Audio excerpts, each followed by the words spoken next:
Muy buenas a todos. Este es un vídeo que es la parte 2, así que si no has visto la parte 1 te aconsejo que la mires, porque más o menos he ordenado los errores en deportes de resistencia por nivel de importancia. Más o menos, aunque los 10 que he clasificado son para mí los más importantes y los más comunes que he visto a lo largo de todos estos años que llevo trabajando con deportistas.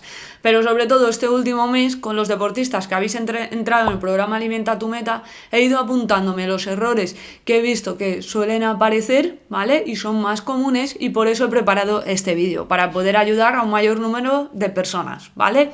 Ok, esta es la segunda parte, no lo olvides, mira la primera, por favor. Así que continúo con 5 errores más, en total son 10. Bien, el quinto error es dejar la cafeína para el final en una prueba de resistencia.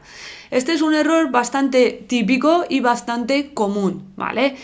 Bien, mucho deportista lo que hace es tomarse un café previamente a la competición, hablo de competiciones largas, y deja el último gel para aportar la cafeína. Por ejemplo, en un maratón que vas a hacer vas a terminar entre 3 y 4 horas, tomarte el gel en la hora 3 o en la hora 2 te va a hacer efecto prácticamente en la meta. Por lo tanto, es muy importante saber los tiempos de la cafeína. Sobre la cafeína y todo lo que necesitas saber, ya hice un vídeo, que por cierto te lo voy a dejar aquí. Dicho esto, os recuerdo lo más importante, que es el tiempo de efectos de cafeína. La cafeína, cuando te la tomas, empieza a hacer efecto entre los 45 y 60 minutos. Es decir, por ejemplo, si estás en una actividad y llevas 2 horas corriendo, por ejemplo, o en la bici, te va a empezar a hacer efecto en la siguiente hora. Y dura ese efecto hasta 2 horas y media, ¿vale? Aquí hay un poco de variables. Hay gente que lo nota a los 30-35 minutos y hay personas que se le alarga y que la nota mucho más. Esto es un factor bastante genético, pero esto es la norma general.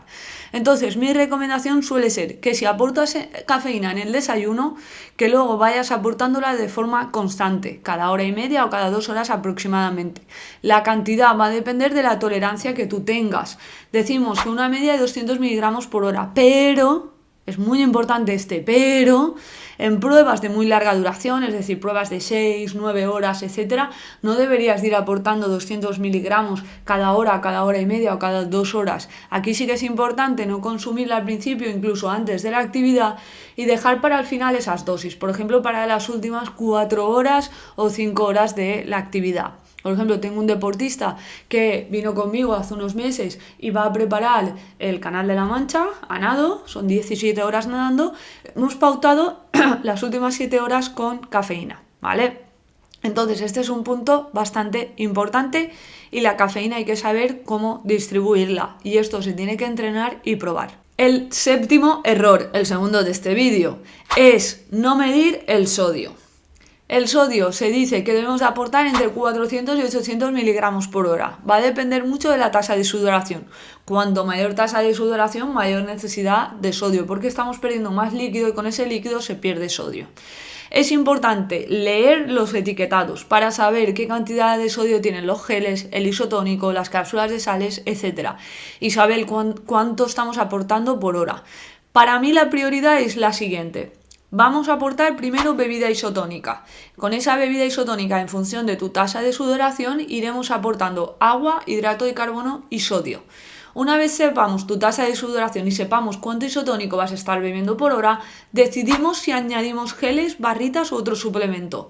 Cuando ya sabemos qué cantidad de suplemento vamos a aportar, sumamos ambos. Entonces sabremos cuánto sodio estamos aportando. Si no llegamos a tus necesidades, entonces incluiremos cápsulas de sales. Así que importante saber sumar la cantidad de sodio. Hay veces que el contenido está nombrado como sal. Importante hacer la conversión a sodio. Súper importante. Y si tienes dudas en cómo calcular todo esto, diseñar tu estrategia de suplementación, ya lo sabéis, trabajar conmigo, programa Alimenta tu Meta. Soy clara, es así y es parte de mi trabajo, y eso es lo que ayudó a mis deportistas a diseñar este tipo de estrategias con diferentes marcas de suplementación, haciendo cálculos y un gran etcétera. El octavo error, ¿vale?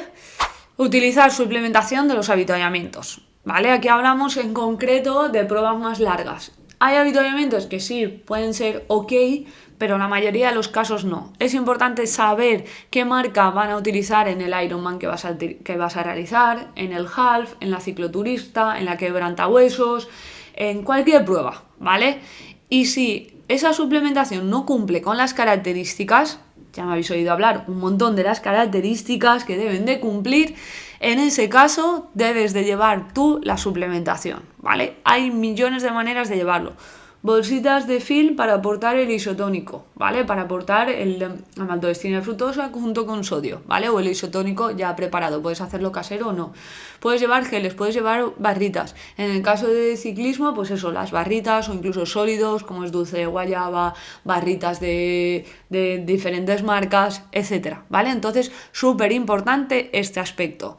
No elegir el avituallamiento sin saber realmente si es una buena opción o no, ¿vale? Noveno consejo o noveno error. Elegir los suplementos en función del sabor o del precio.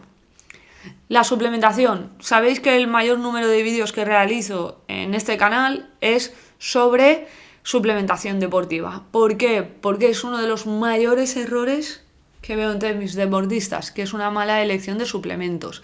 Sí, yo misma hace 10 años recomendaba una serie de suplementos, pero que ahora no recomendaría jamás. ¿Por qué? Porque la ciencia avanza y seguimos estudiando. Y los nutris, cosas que afirmamos ahora, igual dentro de un año, 2, 3, tenemos que corregir o cambiar, por suerte, ¿vale? Y esta es una ciencia que está avanzando burradas. Cada vez podemos sacar más datos, cada vez podemos ser más eficientes con el deportista, ¿vale? Y sobre todo en nutrición en deportes de resistencia, que es algo vital y fundamental, ¿vale? Como es la nutrición. Por lo tanto, muy importante elegir los suplementos no por precio, no por sabor, sino por características. Dicho esto, de precio ya estoy hablando en muchísimos de mis vídeos. Hay suplementos muy baratos que cumplen con las características, ¿vale? El último error, el 10º error, es no consumir la suficiente proteína. Es otro de los errores en deportistas de resistencia, pensar que la proteína no es necesaria o no es tan importante en este tipo de deporte. La recomendación general es entre 1,2 y 1,6 gramos por kilo de peso y día. Yo hay deportistas que hacen entrenamiento de fuerza específica que incluso esos días concretos llego a pautarle 2 gramos por kilo de peso y día, ¿vale? Entonces, muy importante aportar esa proteína y ya lo he dicho en la parte 1. Súper importante distribuir los macronutrientes que son hidrato de carbono, proteína y grasa en función del tipo de entrenamiento, ¿vale? Para ello, los nutricionistas trabajamos de esta manera. Bueno, no voy a decir los nutricionistas porque no todos trabajan así, pero yo sí que trabajo así, ¿vale? Yo lo que hago es sé y conozco tu entrenamiento, en función de eso planifico el menú y la alimentación para cubrir tus necesidades de ese día y también teniendo en cuenta el objetivo, el mesociclo, etcétera, etcétera. Así que primordial cubrir tus necesidades de esos 3 macronutrientes y de los micronutrientes. Bien, hasta aquí los 10 errores. Dicho esto, como siempre, mi newsletter, ya lo sabes, todos los martes hablo de alimentación en deportes de resistencia. Y no lo olvides, la alimentación se entrena. Un abrazo. Chao.